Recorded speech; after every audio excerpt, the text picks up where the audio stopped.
आदरणीय हमारे नोडल अधिकारी भी यहाँ पर बैठे हैं और नोडल अधिकारी के साथ में ग्राम पंचायत से आए हुए हमारे सचिव महोदय और रोजगार सहायक और जो मोबाइलाइजर हैं वो भी नोट करेंगे। और इस संबंध में जो पीपीटी या पीडीएफ रहेगी वो भी हम जो ग्रुप बना हुआ है क्यूआर कोड से पार्टी और बड़वाली दोनों विकासखंड के लोग जुड़कर ही जाएंगे, जिससे आपको पीडीएफ और आगामी समस्त आदेश पैसा एक्ट के संबंध में मिल सके। तो आप सभी से ये निवेदन है, थोड़ा सा क्यूबे हो जाएगा, आपसे भी पूछा जाएगा, थोड़ा तो हाथ खड़ा करके थोड़ा इंडिकेशन जरूर दे दीजिए कि ये काम आप करते हैं या नहीं। तो मैं चाहता हूँ कि आप पंचायत दर्पण पोर्टल चलाते हैं, सभी लोग चलाते हैं, जो सचिव लोग जो है पंचायत पोर्टल चलाते हैं ना, कौन कौन चलाता है हाथ खड़ा करें जी। तो जो लोग पंचायत पोर्टल चलाते हैं और नहीं चलाते वो चलाएंगे अब। तो पंचायत पोर्टल पर मैं पढ़ रहा हूँ थोड़ा सा। मध्य प्रदेश पैसा नियमों के संदर्भ में दिनांक 20 नवंबर 2022 से 3 दिसंबर 2022 तक आयोजित होने वाली विशेष ग्राम सभाओं की जानकारी पंचायत पोर्टल पर ऑनलाइन दर्ज करने की प्रक्रिया में बताने जा रहा हूँ। इसमें आप जैसे ही आप पंचायत पोर्टल को ओपन करेंगे, पंचायत पोर्टल आप यदि ओपन करेंगे और इसके संबंध में पीपीटी में ग्रुप में डाल दूंगा, उसका यूआरएल यूनिवर्सल रिसोर्स लोकेटर वो डाल दूंगा, लिंक डाल दूंगा, लिंक के माध्यम से आप उस पोर्टल को खोल पाएंगे। जब आप पोर्टल को खोलेंगे तो उसमें 5 ऑप्शन रहेंगे। 5 ऑप्शन में रहेगा जिला पंचायत की वेबसाइट, जनपद पंचायत की वेबसाइट, ग्राम पंचायत की वेबसाइट, पंचायत दर्पण मोबाइल एप्लीकेशन और आखिरी जो रहा है पैसा नियम विशेष ग्राम आयोजन। तो आपको पैसा नियम विशेष ग्राम आयोजन के बटन पर क्लिक करना है। आपको सबसे पहले वेबसाइट खोलना है पंचायत दर्पण वाली, उसके 5वें वाले टैब पर जाकर के क्लिक करना है जिसका नाम है पैसा नियम विशेष ग्राम सभा आयोजन। 5वें वाले जब टैब पर आप क्लिक करेंगे तो आपको पंचायत दर्पण का पोर्टल लॉगिन और पासवर्ड पूछेगा।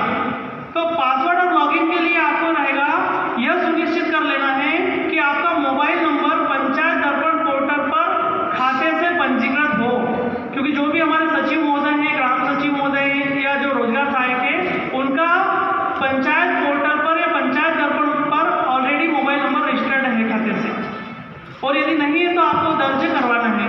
दर्ज करवाने के बाद में आपको पासवर्ड का पूछेगा। पासवर्ड यदि आपको पता है तो ठीक है, नहीं तो आप पासवर्ड रिसेट कर सकते हैं। यदि आप किसी काम को पहली बार करेंगे तो पासवर्ड को रिसेट करना पड़ेगा। तो रिसेट के लिए भी उसमें जब यूजर आईडी आप डालेंगे उसके नीचे लिखा है पासवर्ड रिसेट। जब पासवर्ड आप रिसेट करेंगे तो आपका जो पंजीकृत मोबाइल है उस पर 6 अंकों का पिन जनरेट होगा। जो 6 अंकों का पिन जनरेट होगा उस 6 अंकों के पिन को आपको रिकवरी पासवर्ड पर जाकर के आपका यूजर आईडी, आपका मोबाइल नंबर और जो 6 अंकों का पिन आया वो डालना है। उसके बाद में आपके रजिस्टर्ड मोबाइल पर पासवर्ड आएगा। पहले आपके पास 6 अंकों का पिन आएगा, उसको दर्ज करने के बाद में ही पासवर्ड आएगा। वो 6 अंकों का जो नंबर आएगा वो पासवर्ड नहीं होगा, वो पिन होगा। उसके बाद में रिकवरी पासवर्ड पर जाकर के आपको 6 अंकों का पिन यूजर आईडी डालने पर पासवर्ड मोबाइल पर प्राप्त होगा। पासवर्ड रिसेट करने के बाद में फिर से आप लॉगिन करेंगे। लॉगिन में आपका login ID, user ID mobile भी हो सकता है या आपने जो भी यूजर आईडी बनाया वो हो सकता है, और पासवर्ड जो आपने बनाया वो आप बना सकते हैं अपने स्तर से। वो आपको याद रखना है, आपकी डायरी में यूजर आईडी और पासवर्ड लिख लेना, क्योंकि भूले नहीं। कैपिटल उसमें होना चाहिए, एक जो लेटर वो कैपिटल रहेगा, उसके बाकी के जो है स्मॉल लेटर में रहेंगे, कुछ डिजिट रहेंगे और कुछ स्मॉल स्पेशल कैरेक्टर रहेंगे, जैसे हैज है, @ है, कॉमा है, ये सब आप लगा सकते हैं। पासवर्ड और यूजर आईडी आपको डायरी में लिख के रखना है। जब आप यूजर आईडी और पासवर्ड से लॉगिन करेंगे तो लॉगिन करने के बाद में एक ऑप्शन खुलेगा, उसका नाम रहेगा कार्यालय प्रोफाइल। आपका पंचायत में जो सचिव है उसका नाम, उसका मोबाइल नंबर, उसका जीपीएस लोकेशन ट्रैक करके वो पूरा वहाँ पे दिखाएगा। पंचायत की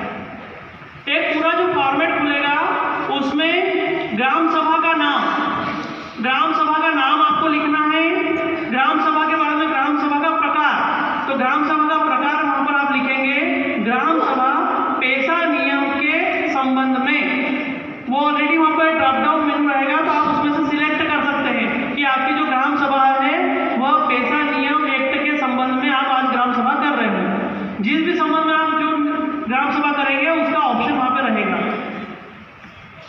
इसमें जो पंचायत दर्पण पोर्टल का डिटेल पंचायत राज संचालय से आया है, उसमें ये लॉगिन जो करना है वो ग्राम पंचायत के आईडी से करना है। जी, तो इनको आप सेपरेट या ग्राम पंचायत आप ऐसा करिएगा, जो आपका क्षेत्र है जहाँ पर आप नोडल हैं वहाँ उस क्षेत्र के सचिव रोजगार सहायक से संपर्क करके उनसे पोर्टल पर अपलोड कराइए, क्योंकि उसमें उनके पास लॉगिन। जी, सभी के पास लॉगिन ऑलरेडी रहता है पंचायत का। आप संबंधित पंचायत के सचिव रोजगार सहायक के माध्यम से आपके द्वारा जिसमें सहभागिता की गई ग्राम सभा में वो उसमें अपलोड कराइए इंस्टेड ऑफ। यहाँ पर सर ग्राम रोजगार सहायक भी बैठे हैं और सचिव भी बैठे हैं। जी सभी लोगों के लिए जी जी, इसी के लिए बता रहा हूँ। वो स्पेसिफिकली जो नोडल अधिकारी है वो नहीं करना है पंचायत दर्पण। पंचायत दर्पण में केवल सचिव और रोजगार सहायक को काम करना है। स्पेसिफिकली सचिव रोजगार सहायक के लिए निर्देश है।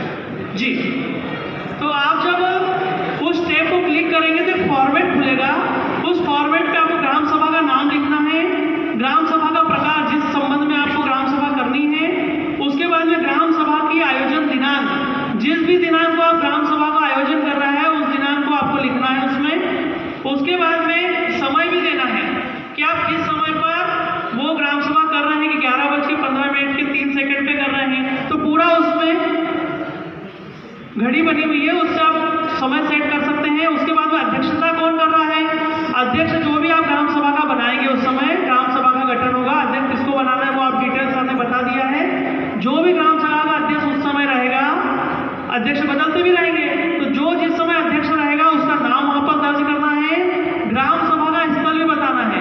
भाई ग्राम पंचायत तो एक जगह पर, ग्राम सभा तो अलग अलग जगह पर भी हो सकती है, मजरे टोला में भी हो सकती है, तो उसका स्थान स्पेसिफिक आपको बताना है। उसके बाद में जिस ग्राम सभा जिस विषय पर हो रही है, जो आपका उद्देश्य है, जिस विषय पे ग्राम सभा हो रही है वो विषय आपको एक पॉइंट में, आपको जो एक पैराग्राफ में लिखना है।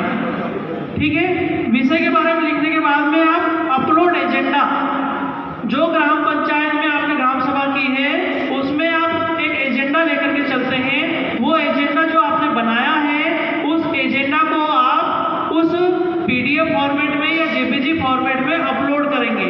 जो भी एजेंडा आपने हाथ से लिखा है, कंप्यूटर से बनाया है, जो भी किया है, उस एजेंडा को आपको पोर्टल पर अपलोड करना है। और अपलोड करने के बाद में यदि आपने ग्राम सभा की कुछ फोटोज लिए हैं, कुछ कार्यक्रम करवाए हैं, तो उसकी फोटो भी आप पोर्टल पर अपलोड कर सकते हैं। तो ग्राम सभा आयोजन के साथ पश्चात ग्राम सभा की कार्रवाई विवरण एवं फोटोज अपलोड करने का प्रावधान भी उपलब्ध रहेगा। आप अपने फोटोज, वीडियो और PDF फाइल जो एजेंडा की रहेगी वो अपलोड करेंगे। और इसी के साथ आपको जो मध्य प्रदेश शासन पंचायत एवं ग्रामीण विकास विभाग मंत्रालय भोपाल का जो पत्र है 16/512, जो मैं ग्रुप पे डाल दूंगा और ये PPT भी डाल दूंगा जो ऑनलाइन करना है। तो ये जो 16/512 18/11/2022 को एक पत्र आया था, उस पत्र में आपको ये दिया गया, सर ने भी बताया कि 4 दिसंबर को टंटिया मामा बलिदान दिवस के आयोजित कार्यक्रम की भागीदारी पर भी चर्चा करना है।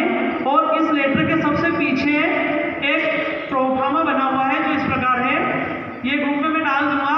इसको मैं थोड़ी सी आपको जानकारी बता दूं कि विशेष ग्राम सभाएं जो 20 नवंबर से 3 दिसंबर तक जो होना है उसका अनुश्रवण पत्रक है ये। इसमें हमारा जिला, जनपद, ग्राम सभाओं की कुल संख्या, तो 20 नवंबर से 3 दिसंबर तक जितनी भी ग्राम सभाओं का आयोजन होगा उसकी जानकारी इस प्रपत्र में भर करके आपको जनपद और जिला स्तर पर भेजना है। और यदि हो सके तो आप इसको पोर्टल पर भी अपलोड करेंगे। इससे क्या है कि पूरे जिले की एक कंपाइल जानकारी बनेगी कि हमारे जिले में कितनी ग्राम सभाएं हैं, 20 तारीख से 3 दिसंबर के बीच में आयोजित हुई, उनका गठन हुआ, उनमें ये एजेंडा बना। ठीक है सर, तो इस पत्र को और इस पूरी प्रक्रिया जो करना है आपको, ये आप रिपोर्ट में ग्रुप पे डाल दूंगा। और विशेष मेरा एक निवेदन है आप लोगों से, जब भी ग्राम सभा का चयन करेंगे तो आप वीडियो बनाएंगे आदरणीय महामहिम राष्ट्रपति महोदया, जिन्होंने 15 नवंबर 2022 को इस एक्ट को लागू किया, और माननीय हमारे CM साहब को धन्यवाद, अभिवादन करने वाला वीडियो ग्राम सभा के दौरान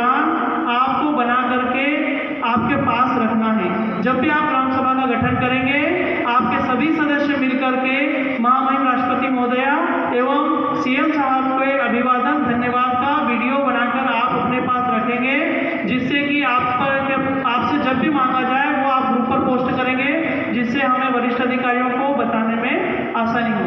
बहुत बहुत धन्यवाद। धन्यवाद सभी साथियों का सुनने के लिए। सभी को बहुत बहुत धन्यवाद।